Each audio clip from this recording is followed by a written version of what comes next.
She thought she was untouchable, used to power, privilege, and getting her way.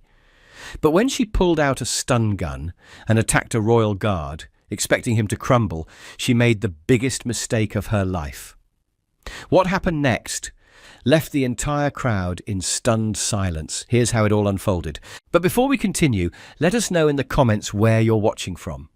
Also, make sure to check out our second channel, Guard Patrol, linked in the pinned comments, because we upload daily at the same time on both channels. So subscribe to both and never miss a powerful story. The sharp click of designer heels echoed across the courtyard of Buckingham Palace as Victoria Blackwood strode through the gathering crowd of tourists. Her Armani suit, a steel grey pencil skirt and matching blazer over a crisp white button-down, spoke of corporate power, while her perfectly coiffed blonde hair and blood-red lipstick completed the image of executive sophistication she'd spent years cultivating. "Excuse me," she commanded rather than requested, her voice carrying the practiced authority of someone used to making CEOs jump at her beck and call. "Some of us have actual business to conduct." She shouldered past a family trying to take photos, her designer briefcase swinging dangerously close to a child's head. The morning sun caught her diamond tennis bracelet as she checked her Swiss watch, a gift from her boss that she made sure everyone knew about. As executive assistant to Marcus Sterling, CEO of Sterling International, Victoria had grown accustomed to a certain level of deference. Doors opened for her, people stepped aside, and the world generally reorganized itself to accommodate her presence. After all, she was more than just a secretary. She was the gatekeeper to one of London's most powerful businessmen. "This is ridiculous," she muttered, loud enough for nearby tourists to hear. "Don't these people have jobs, or do they just spend all day gawking at buildings?" Her perfectly manicured nails drummed against her briefcase, a nervous habit that betrayed the constant tension thrumming beneath her polished exterior. A young mother pulling her children out of Victoria's path earned a particularly venomous glare. "Control your offspring," Victoria snapped, smoothing her skirt with practiced precision. "This isn't a playground." The mother's apologetic smile only seemed to irritate her further, as if basic human courtesy was an affront to her elevated status. Victoria had just rounded the corner of the palace grounds when she first spotted him. The royal guard standing at attention, his scarlet uniform a stark contrast to the ancient stones behind him. Something about his posture, his unwavering discipline, seemed to catch her attention. Perhaps it was the way he stood there, completely unbothered by the chaos around him. Or perhaps it was the fact that, for the first time that morning, she'd encountered something that didn't immediately acknowledge her presence. Her eyes narrowed as she took in his ceremonial uniform, the gleaming brass buttons, the towering bearskin cap. A small smile played at the corners of her perfectly painted lips. The kind of smile that had preceded the dismissal of countless subordinates who'd failed to show her proper respect. "Well," she said softly, adjusting her blazer with deliberate precision, "this should be interesting." The morning sun cast her shadow across the courtyard stones as she began moving toward the guard, her heels striking the ground with the rhythm of approaching thunder. She paused a few feet from the guard, her head tilted in calculated assessment. The morning crowd of tourists flowed around them like water around stones, some already sensing the brewing confrontation and creating a subtle distance. "I saw that," she announced suddenly, her voice sharp enough to make nearby visitors turn. "Don't pretend you weren't looking." The guard remained motionless, his eyes fixed forward with practiced discipline. Victoria's perfectly plucked eyebrows drew together, unused to being ignored, especially by someone she considered beneath her station. "Excuse me," she stepped closer, deliberately entering his line of sight. "I'm speaking to you. I saw you watching me when I walked past." The accusation hung in the air, as false as her designer eyelashes, but wielded with the same precision she used to destroy careers back at Sterling International. An elderly couple nearby exchanged concerned glances. The woman whispered something to her husband, who shook his head slowly, his stance suggesting military background. But Victoria was too focused on her target to notice the growing discomfort around her. "This is exactly the kind of unprofessional behaviour I have come to expect from ceremonial staff," she continued, her voice rising with practised indignation. "Standing here ogling women as they pass by, thinking your uniform gives you some kind of immunity." Each word was carefully chosen, shaped by years of crafting complaints that could end careers. The guard's composure remained unshaken, his bearing perfect despite her accusations. This only seemed to fuel Victoria's mounting irritation. She wasn't used to her words bouncing off their target like raindrops off marble. "Do you have any idea who I am?" She stepped even closer, her expensive perfume invading the space between them. "I am the executive assistant to Marcus Sterling himself. One word from me, and your superiors will be explaining themselves to people who actually matter in this city." The morning sun had climbed higher, catching the brass buttons on the guard's uniform. Their gleam seemed to mock Victoria's attempts at intimidation, reflecting back only her own increasingly frustrated expression. "Look at me when I'm speaking to you," she demanded, her voice taking on the edge she usually reserved for deflecting unwanted calls from her boss's wife. "Or is that too much to expect from someone who's basically a human mannequin?" The guard's eyes remained fixed forward, trained on some distant point beyond the growing spectacle. His discipline was clearly professional, born of serious military training, but Victoria saw only defiance. In her world, anyone who didn't immediately respond to her demands was committing an unforgivable offence. "Still nothing to say for yourself?" She opened her designer briefcase, the leather so fine it probably cost more than the guard's monthly salary. "Perhaps we should document this behaviour. I'm sure the palace would be very interested in hearing about guards who spend their shifts harassing female visitors." The elderly man with the military bearing had moved closer now, his wife's restraining hand on his arm. Other tourists were slowing their pace, some stopping altogether, drawn into the orbit of Victoria's manufactured drama. But like planets around a dark star, they kept their distance, recognizing the dangerous energy radiating from her rigid posture and clenched jaw. "This is your last chance," she announced, her voice carrying the same tone she used when informing young executives they'd never lunch in the city again. "Acknowledge your behaviour and apologise, or this becomes official." The threat hung in the air like thunder before a storm, but the guard remained as unmoved as the palace walls behind him. Victoria's perfectly manicured nails dug into her palms, leaving crescent-shaped marks that matched the shade of her expensive lipstick. In all her years of wielding power through proximity, she'd never encountered such complete immunity to her influence. It was more than just defiance. It was a challenge to everything she believed about how the world worked.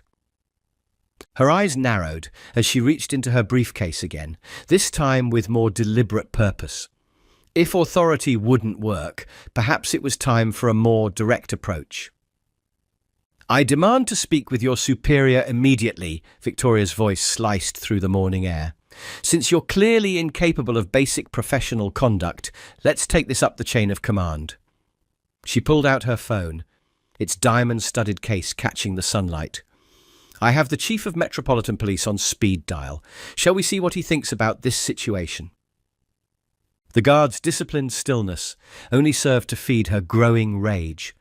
His perfect posture and forward gaze felt like a personal affront to her authority, an authority that had grown bloated from years of playing gatekeeper to London's elite. "You know," she circled him like a predator, her heels striking the stones with increasing force, "I've terminated careers for far less than this. Just last week, I had a senior VP removed from the board because he failed to stand when I entered the conference room." She paused directly in front of him again. "And he was actually somebody important." The elderly veteran who'd been watching stepped forward, his bearing suggesting decades of military service. "Madam, perhaps you should—" "Stay out of this," Victoria snapped, not even turning to acknowledge him. "Unless you'd like to explain to my boss why his morning meeting was delayed because of harassment by palace staff." The threat was empty. She had no meeting, no real purpose here except feeding her own sense of power. But threats had become her native language. She moved closer to the guard, close enough that her breath disturbed the medal on his chest. "Let me explain something to you." Her voice dropped to a dangerous whisper. "I control access to one of the most powerful men in London. People who cross me tend to find their lives becoming very complicated." The morning crowd had grown, forming a loose circle around the unfolding drama. Parents guided their children away, while others watched with a mixture of horror and fascination. Two palace security officers had noticed the commotion, but were still assessing the situation from a distance. "Nothing, still nothing." Victoria's voice rose again, edged with genuine anger now. "What kind of man stands there and lets a woman accuse him of harassment without defending himself? Or is this what passes for bravery in the military these days, hiding behind protocol?" The veteran's wife had joined him now, both watching with the grim recognition of people who'd seen this type of entitlement before. The woman whispered something about service and respect, but Victoria was too focused on her target to hear. "I could end your career with one phone call," she continued, her composure cracking further with each word that failed to provoke a response. "One call to the right person, and you'll be directing traffic at construction sites for the rest of your service." She pulled out her phone again, fingers hovering over the screen. "Shall we test that theory?" The guard remained motionless, but there was something in his bearing now, not fear or anger, but the kind of patience that comes from facing real threats in real combat. This was a man who had probably seen action in Afghanistan or Iraq, who had faced enemies more dangerous than an entitled executive assistant with an inflated sense of power. "This is exactly what's wrong with this country," Victoria announced to her unwilling audience. "We maintain these outdated traditions, these ceremonial toys, while the real world passes you by. In the time you've stood here playing statue, I've probably approved deals worth more than your entire regiment's annual budget." She reached into her briefcase again, this time retrieving a small leather case. "Perhaps we need to escalate this situation, make it impossible to ignore." Her fingers traced the edge of the case, something dangerous glinting in her eyes. "One last chance, soldier. Acknowledge me, apologize for your behavior, and we can end this professionally." The guard's silence felt like a physical thing now, a wall of discipline that her words couldn't penetrate. Victoria's hand tightened on the leather case, her knuckles whitening with barely contained fury. The morning sun had reached its full strength, casting harsh shadows across her face that seemed to reveal something ugly beneath her polished exterior. "Very well," she said, her voice dropping to a deadly calm. "Let's see how well your famous discipline holds up under real pressure."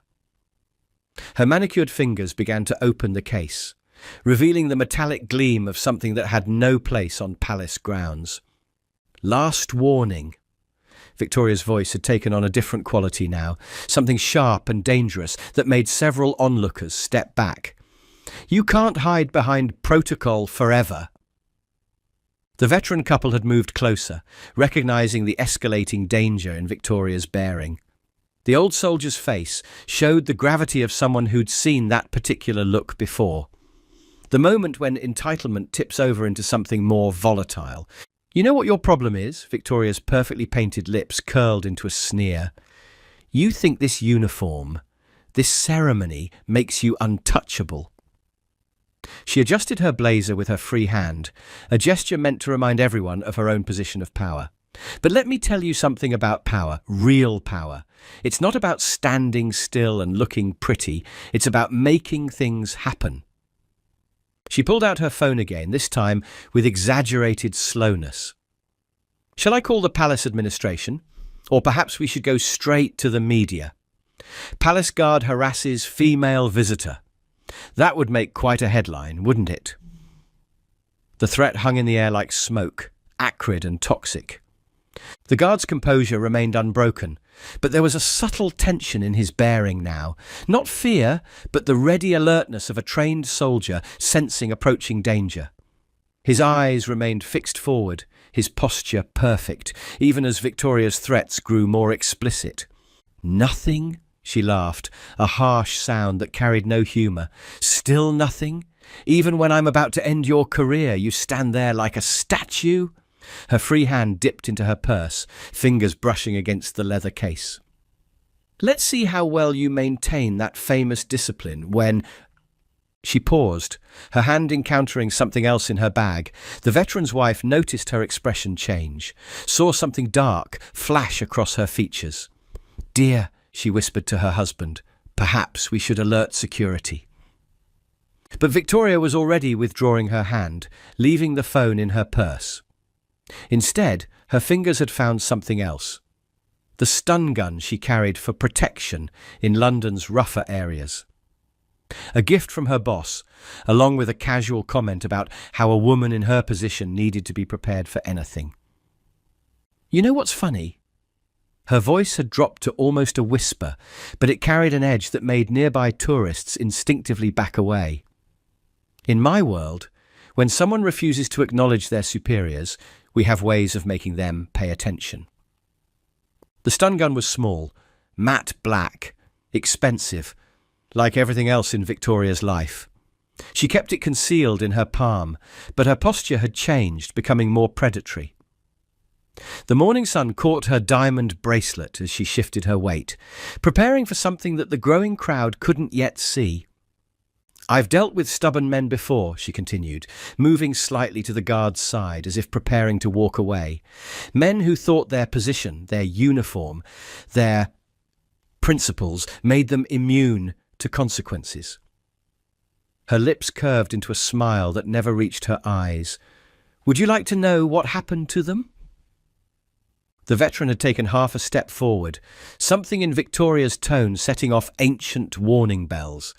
His wife's restraining hand tightened on his arm, both of them recognizing the look of someone about to do something irrevocable.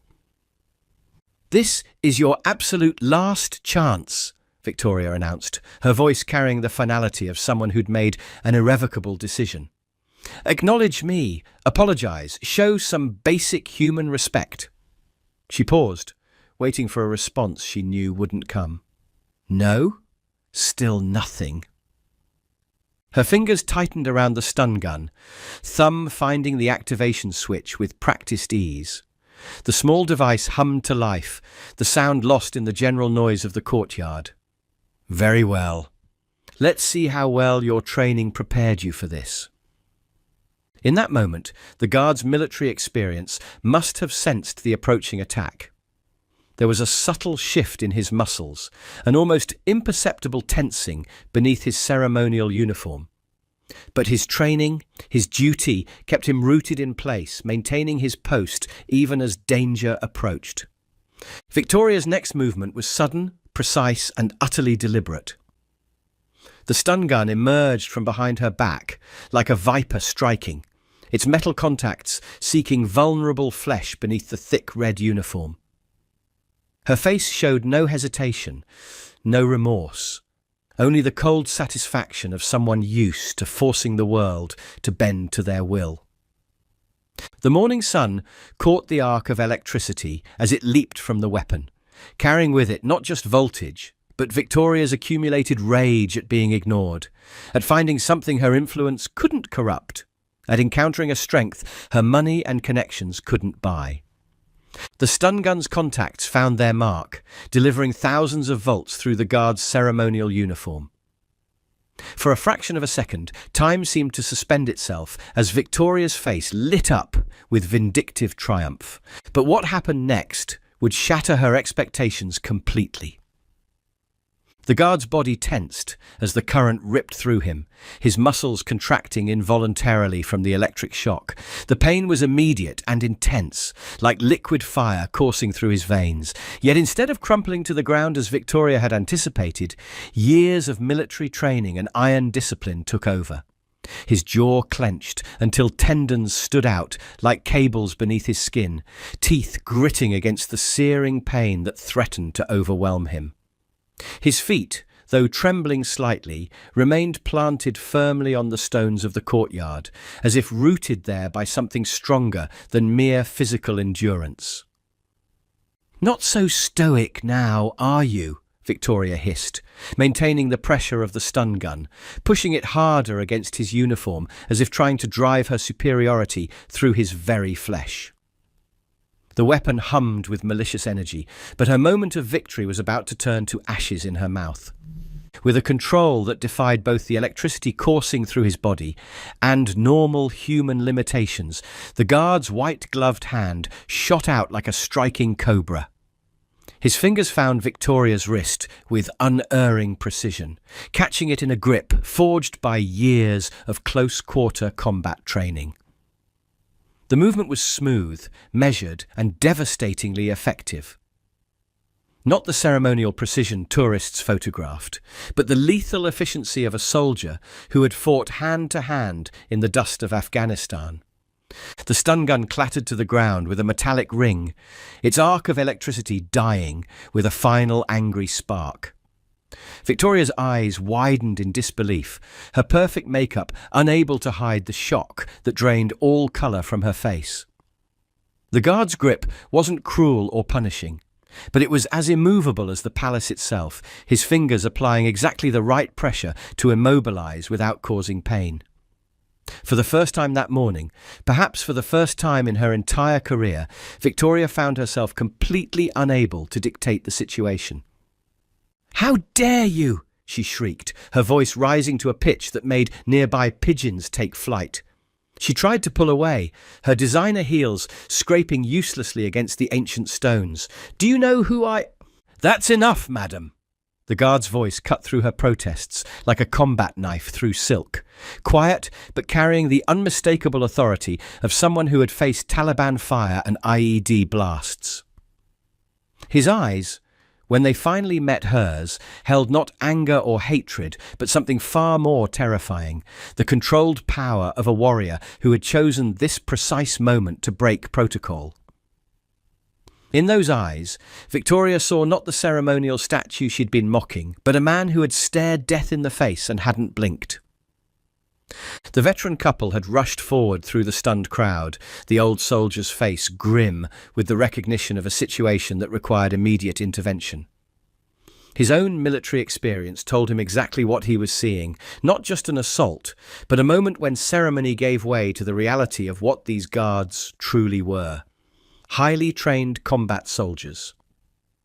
Palace security was already pushing through the gathering throng, drawn by the commotion and the distinctive electrical discharge that every professional instantly recognized as a weapon that had no place on palace grounds.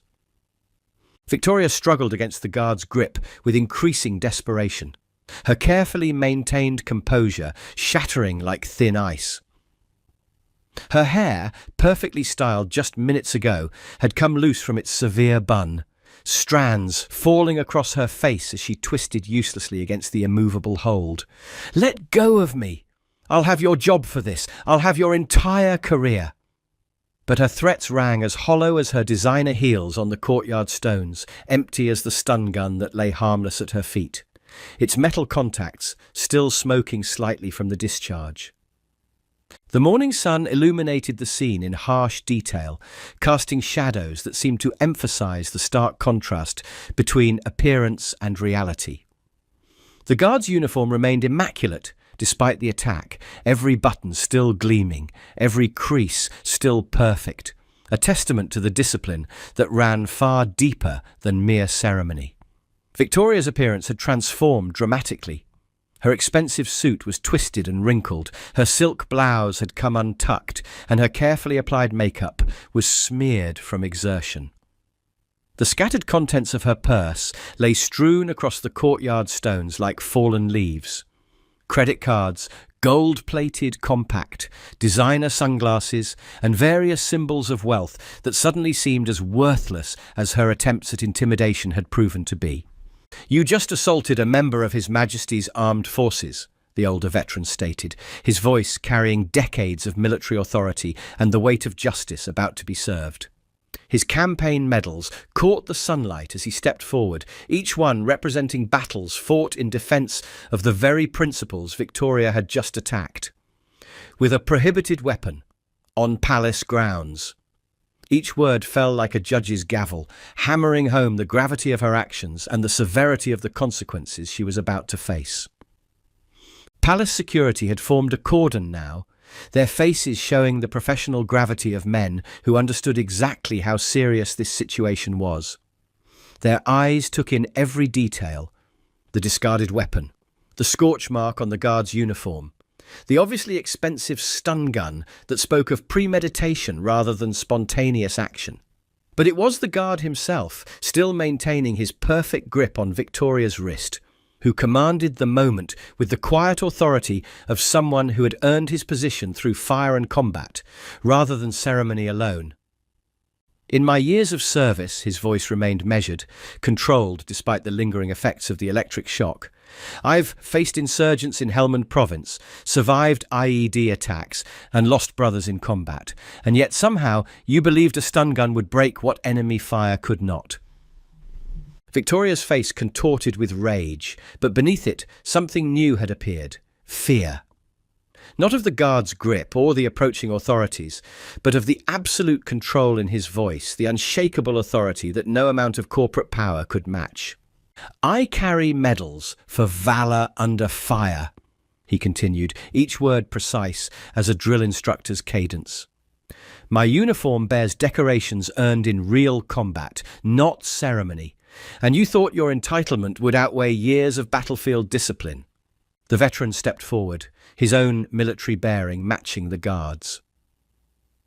"2 tours in Iraq," he stated, addressing Victoria with cold precision. "That's what I see in his stance. The kind of discipline that comes from real service, not the false authority you've borrowed from your employer's position." Palace security had formed a cordon now, keeping the growing crowd at a safe distance, while Metropolitan Police hurried across the courtyard. Victoria's struggles had ceased, her designer suit now as dishevelled as her composure. "The charges will be severe," one of the security officers announced, producing handcuffs. "Carrying a prohibited weapon on palace grounds, assaulting a member of the armed forces." He paused, looking at the stun gun still lying on the stones. "The Crown takes these matters extremely seriously." "Do you have any idea what Marcus Sterling will do when he hears about this?" Victoria's voice had taken on a desperate edge. "He'll have your entire department shut down. He'll—" "Mr. Sterling," the guard cut in, his voice carrying the same quiet authority, "served with the Royal Marines before building his corporate empire. Somehow, I doubt he'll look favourably on his assistant attacking a uniformed serviceman." The colour drained from Victoria's face as this new reality sank in. All her borrowed power, her assumed authority, her carefully cultivated connections, none of it could undo what she'd just done. "The thing about real power," the guard continued, finally releasing her wrist as the police moved to take custody, "is that it doesn't need to electrocute people to prove itself. True authority is earned through service, sacrifice, and unwavering dedication to duty. Concepts I suspect are foreign to you." As the handcuffs clicked into place, Victoria made one last attempt to salvage her position. "This is all a misunderstanding. I was defending myself from harassment. He was—" "The CCTV cameras covering this area," the security officer interrupted, "have captured everything, every accusation, every threat, and most importantly, your unprovoked attack on a Queen's Guard. I suggest you exercise your right to remain silent before you make your situation worse." The guard had resumed his post, his bearing showing no sign of the assault he'd just endured. His uniform remained impeccable, his posture perfect, only the slightly darker shade of his white gloves betraying the force he'd needed to use in restraining Victoria. 8 years of service, he said, addressing not just Victoria but the entire crowd, teaches you that real strength isn't about breaking others. It's about standing firm in your principles, even when tested by those who mistake cruelty for power. As the police began leading Victoria away, her designer heels stumbling on the ancient stones, the veteran's wife spoke up. "Young lady," her voice carried decades of wisdom, "you came here thinking you could buy or bully your way through life, as always. Instead, you've learned that some things, dignity, duty, honour, remain beyond the reach of money or threats." Victoria's response was a stream of threats and accusations that grew fainter as she was led away, her carefully constructed world of borrowed authority crumbling with each step. Behind her, the guard stood at his post, his shadow stretching across the courtyard, like an immovable reminder that some principles stand firm, regardless of the forces aligned against them. The veteran and his wife remained for a moment longer, exchanging knowing looks before departing. "That, dear," the old soldier was heard saying to his wife, "is why these men stand guard, not just over buildings, but over principles that some people may never understand." What do you think about this confrontation between entitlement and duty? Have you witnessed similar moments where borrowed authority crumbled in the face of genuine strength? Share your thoughts in the comments below. Remember to like this video if you believe in standing firm against disrespect, and subscribe to our channel for more powerful stories about the Royal Guards who serve as living symbols of dignity and duty. Don't forget to hit that bell icon to never miss our daily uploads. Check out our previous videos appearing on your screen right now, and stay tuned for our next story about another encounter that proves respect isn't just given. It's earned through unwavering dedication to duty.